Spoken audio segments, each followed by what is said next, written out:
now turn to section 1. You are going to listen to a conversation between two people, a customer and a representative of a company which rents cars. First, you have some time to look at questions 1 to 6.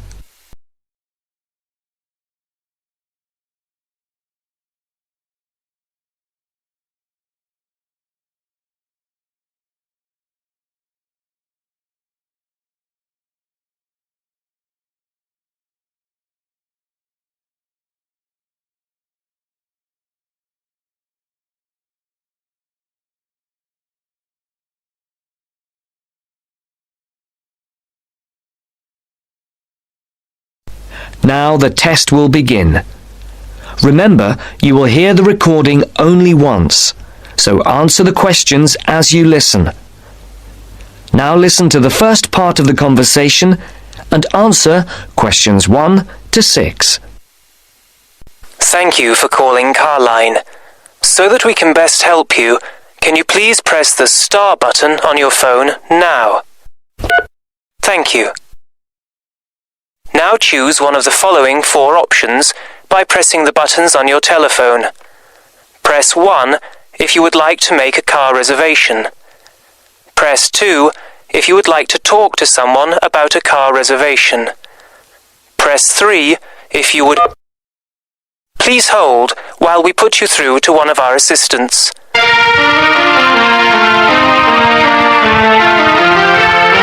Good morning, Melanie speaking. How can I help you?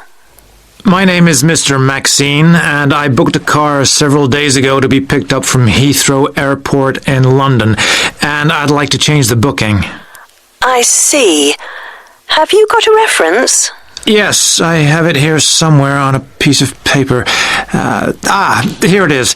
It's A for Alpha, C for Charlie, F for Foxtrot, Y for... Yeah. Yes, the number 15, 15, A for Alpha, and G for Go. Let's see, can I just check that? ACFY15AG. Yes. Mr. John Maxine. Yes, that's it. Okay, so how can I help you? I booked a car for 3 days from this Friday at 6 p.m. to Monday at 6 p.m. Yes, a manual. I'd like to change it for a larger car and an automatic rather than a manual. And I'd also like to book it for 5 rather than 3 days. Okay, let's have a look. We have an estate which is automatic. Yes, that would be perfect. There is a difference in price, though. For the extra 2 days? Yes, but also for the size of the car. The estate is £15 more expensive per day than the saloon car you have already booked. Okay, and how much extra is it altogether then? That makes it an extra £165. It seems rather expensive. The last time I hired one, it wasn't so much. When was that? Several weeks ago. I see. Before the speakers continue their conversation, look at questions 7 to 10.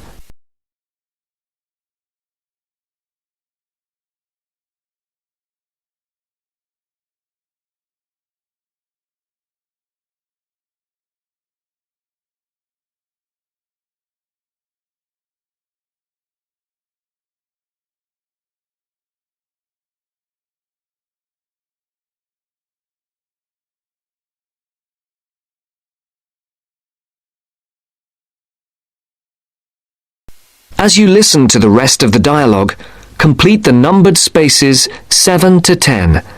Well, it's basically because the rates change daily according to the cars available. The estate is the last automatic we have for hire for that period. We have a manual estate which is cheaper, if that would help. No, it has to be an automatic. Okay. Shall I debit your card for the extra £165?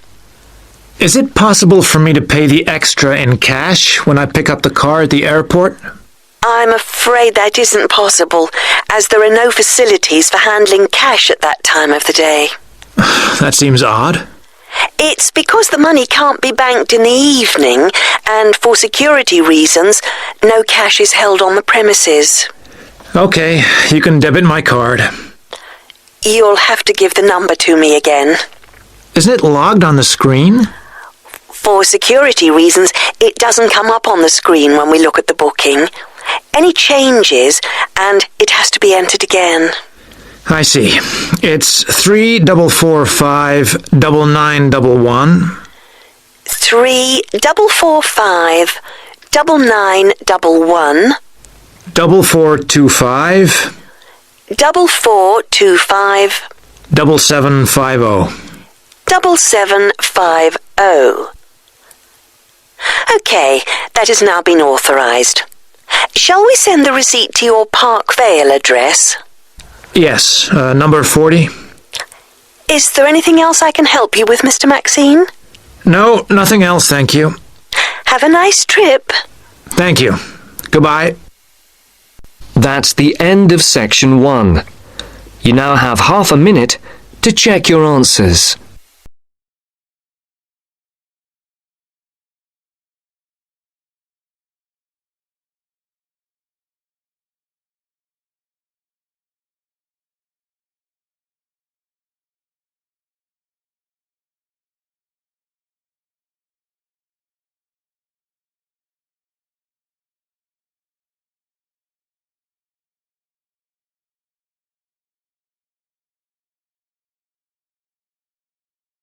Now turns to Part 2.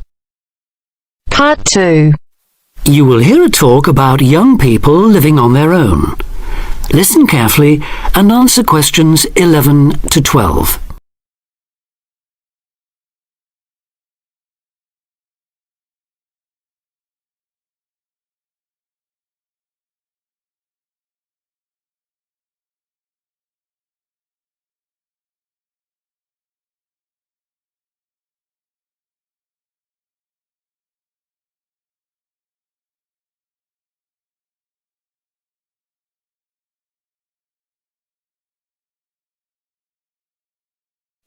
Listen carefully and answer questions 11 to 12. Loneliness is something we all suffer from in varying degrees, but young people living on their own can be particularly vulnerable. Many who leave the family home find they are less confident and have more difficulty in finding their feet than they expected. Often, going to work or study in another town or city will be the first time they have lived away from home. Although this may sound like an adventure for those dying to get away from the glare of the parental eye, for others it is a daunting prospect which generates apprehension, uncertainty, and even fear. In fact, in a recent survey of over 1,600 people who had recently left home, 32% said that understanding and coping with loneliness was a crucial issue for them and made them feel highly stressed and distracted. An annual report by researchers last year recorded a noticeable increase in the number of individuals with homesickness, transition and isolation issues. Acknowledging that feelings of loneliness and isolation could impede progress at work or study, they examined the number of people using the welfare and health services. They found that young people in particular were prone to difficulties. Last year, 61% of all people using counselling services were aged under 30, and of this group, 57% were men. Now you have some time to look at questions 13 to 20.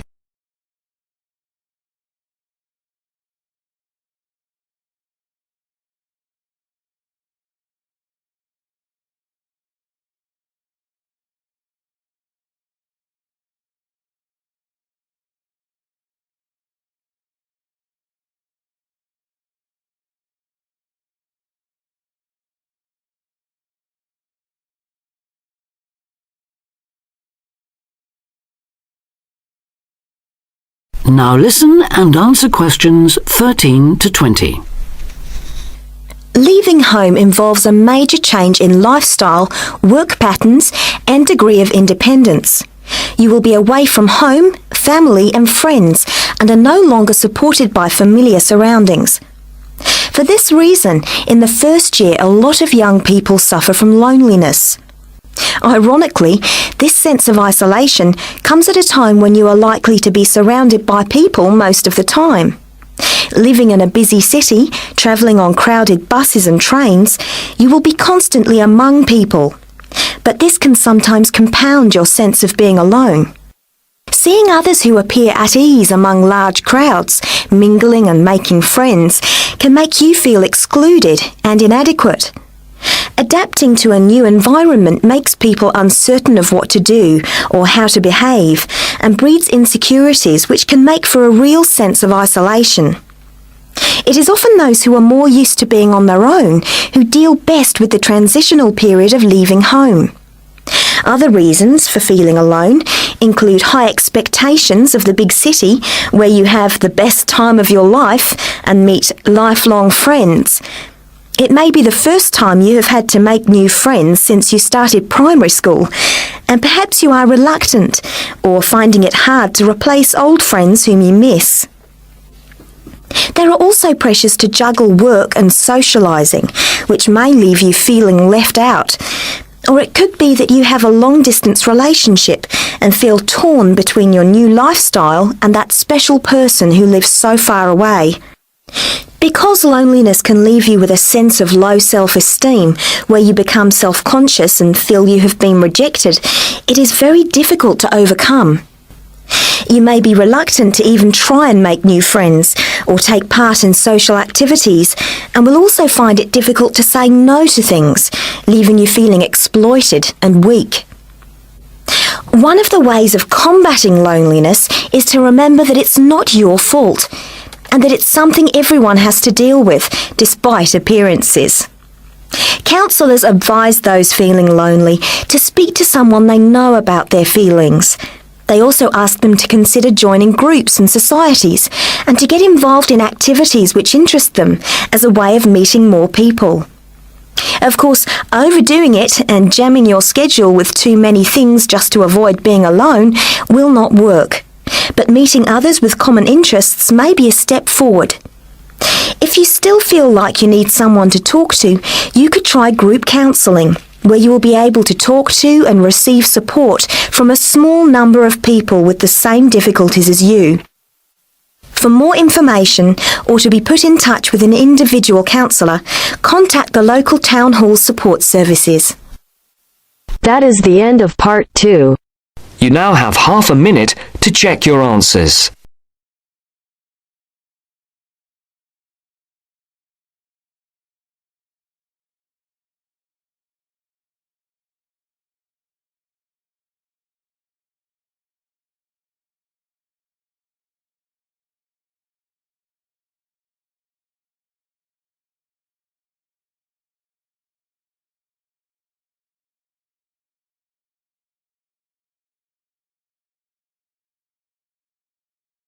Now turn to Section 3. Section 3. You will hear a female and a male student talking about the mock exams that they have just taken. First, you have some time to look at questions 21 to 25.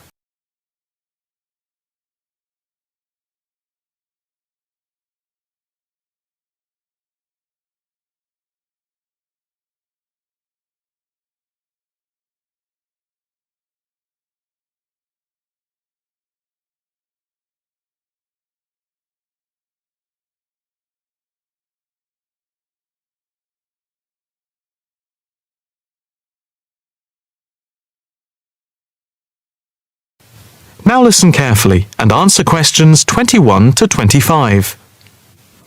So, what did you think of the practice exams last week? You mean the mock exams? Yeah. I thought some of them were tough.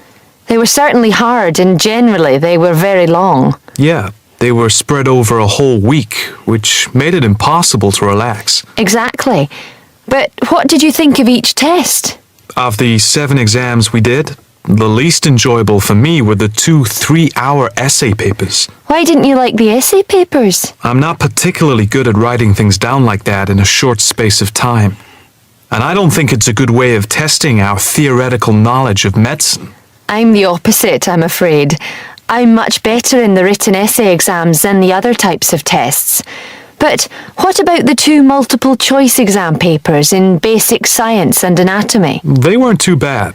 If you didn't know the answer, all you had to do was guess. That's okay, but I never feel comfortable with guessing. And you know that there is research that shows that women are disadvantaged when doing multiple choice questions compared to men. You've mentioned this before, but I'm not sure I believe it. It's true. Multiple choice questions benefit men more than women. They are a male construct. If you say so. It's not if I say so. Anyway, you have to be careful with multiple choice questions because of the negative marking. That can really bring the score down if you keep guessing and get all of the guesses wrong. It's double negative. Yeah, that is a danger. What about the role play? Did you like that? Yeah, with the actors and actresses as simulated patients. Yeah, I thought that was by far the best part of the exam. Why was that? What I liked about it was during the 24 test stations, we had a chance to show what we know about communicating with patients and show our practical medical knowledge, etc. Yes, I think I agree with you there. I enjoyed all of the stations, but I can tell you I was tired at the end. I have done a practice exam with 12 test stations, but not 24. It was exhausting, but also exhilarating. I agree completely. It lasted nearly 4 hours in total with the break. Before you hear the rest of the conversation, you have some time to look at questions 26 to 30.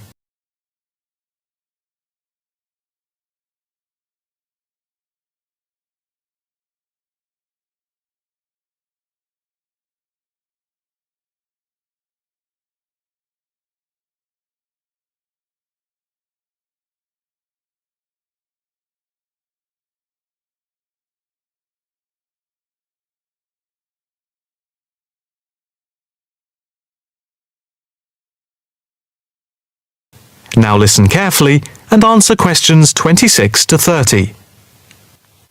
What did you think of the other 2 exams? The 2 problem-solving tests?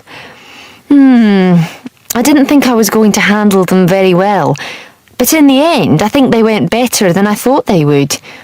What I liked most was the test where we had to work in groups of 4, and to solve a problem, we had to prioritise actions. That was very interesting.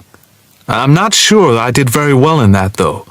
Did you feel comfortable being in a group of 4 and having 4 examiners watching you as you discussed the problem? We did practice it several times before. You learn to forget that someone is watching you.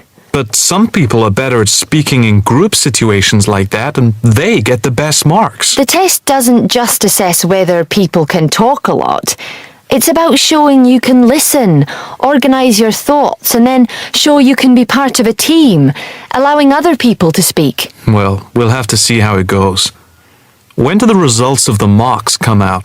They said next week, and then it's the finals 2 weeks later. Yeah, we've got that to look forward to. What is the policy on resits? Why? Are you planning to fail? No, but, well, you know what I mean. The resits are held in September, and if there is any problem after that, it goes to appeal. We'll just have to make sure we don't fail any part of the whole examination. I certainly wouldn't want to do any of it again. Me neither. It's hard when you are not allowed to fail any of the exams. I bet they don't have that policy in any other subject. Probably not. That is the end of section 3. You now have half a minute to check your answers.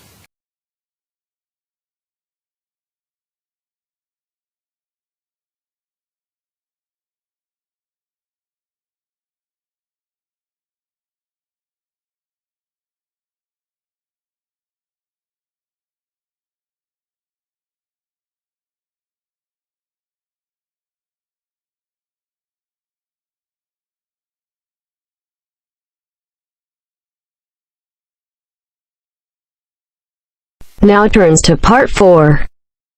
Part 4. Listen to the following lecture about lightning. First, you have some time to look at questions 31 to 40.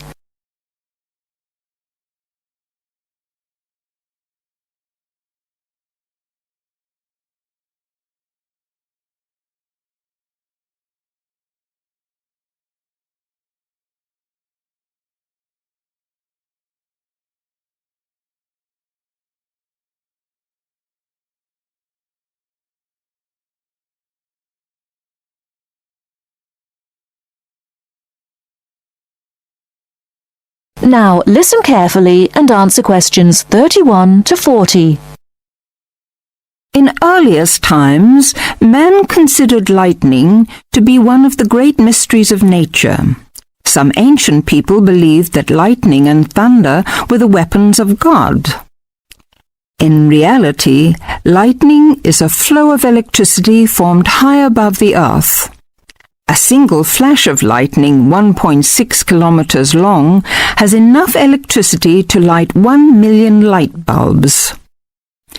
The American scientist and statesman Benjamin Franklin was the first to show the connection between electricity and lightning in 1752. In the same year, he also built the first lightning rod. This device protects buildings from damage by lightning. Modern science has discovered that one stroke of lightning contains more than 15 million volts. A spark between a cloud and the earth may be as long as 13 kilometers and travels at a speed of 30 million meters per second. Scientists estimate that there are about 2,000 million flashes of lightning per year. Lightning hits the Empire State Building in New York City 30 to 48 times a year.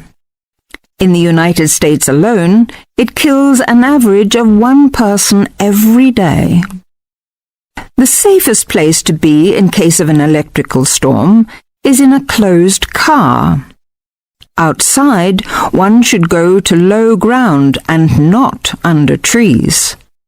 Also, one should stay out of water and away from metal fences. Inside a house, people should avoid opening doorways and windows and not touch wires or metal things. With lightning, it is better to be safe than sorry. That is the end of part 4. You now have half a minute to check your answers.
Give it to me.